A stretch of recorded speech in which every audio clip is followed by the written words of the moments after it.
มาสบายดีพี่น้องมารีวิวกินอาหารเสิร์ฟพี่น้องอาหารเสิร์ฟมีหลายอันพี่น้องเดี๋ยวก็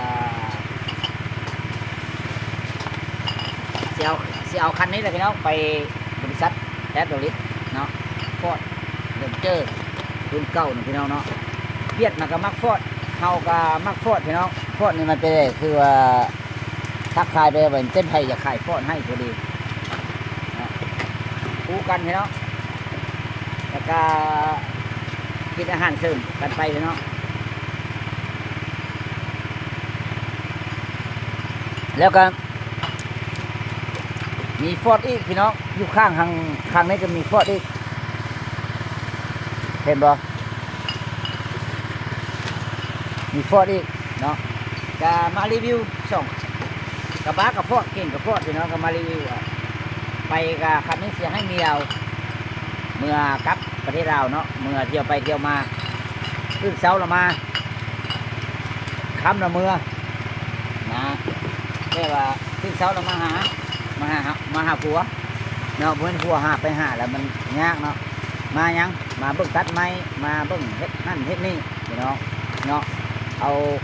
ปูเอาปลาไปขายสกุลหรือว่าไปขายใส่พิตโต้เนาะสีสงครามไปตัวนี้เอาไว้ใช้ให้เมียเมื่อบ้านมายังสิใช้นี่อีกพี่น้องเลยมันมาใส่พวกแก้แคบบ่แก้ไม้ยูคาบ่เนี่ยมันมียูคาผู้พาเฮ็ดพี่น้องเนาะ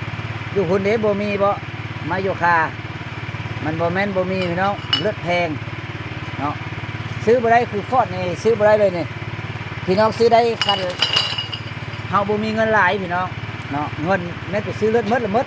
คนรวยจังซื้อได้อยู่ลาวคนบ่รวยซื้อบ่ได้ดอกเป็นอย่างมันแพงมือสองมันก็เป็น 4-5 แสนบาทเนาะเงิน 4-5 แสนบาทเอามาทำธุรกิจก็ได้หลายเติบพี่น้องก็ทำธุรกิจแอปโรลิส1,500นึงพี่น้อง900 บาท 1,200ถ้าใครอยากทำผมวันนี้มีเงินเข้าทุกมื้อพี่น้องเฮาก็เข้าละ 4,000 ปลายกว่าบาทแต่ว่าน้องกองว่าจะน้อยเข้าทุกมื้อบดเฮ็ดระบบให้แล้วแล้วก็เงินเด้งคุมื้อละเล็กละน้อยมื้อละ200 300มื้อละ10 20,000มื้อละ10 20 บาท100 400 500ไปนั่นพี่น้องฝากเด้อพี่น้องเด้อนี่แหละเว้นมาอยู่เมืองไทยได้บ่ได้มาอยู่เมืองไทยได้เมืองลาวก็เป็นเมืองเฮาเมืองไทยก็เป็นเมืองเฮา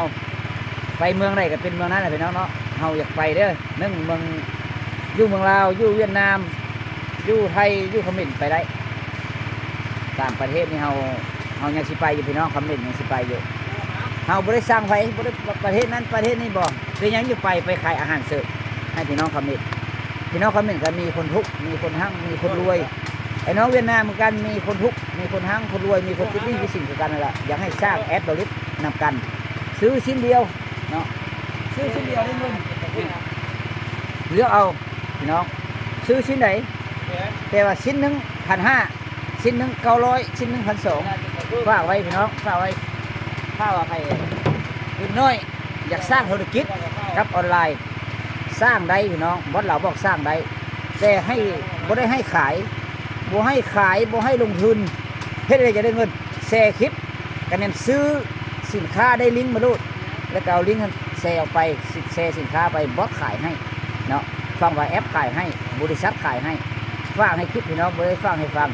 อย่าไปลงทุนเป็นล้านเป็น2ขายพักขายหญ้าลงทุนไป4-5,000อันนี้ลงดำ900 บาทถ้าผู้ใดอยากสนใจทักมาเลยว่าสิบอกให้ว่าลูดกินของฟรีเฮ็ดกินถ้ามักเฮ็ดบ่มักบ่เฮ็ดพี่น้องฝากเด้อพี่น้องเด้อเอาเพียงเท่านี้พี่น้องสบายดีทุกคน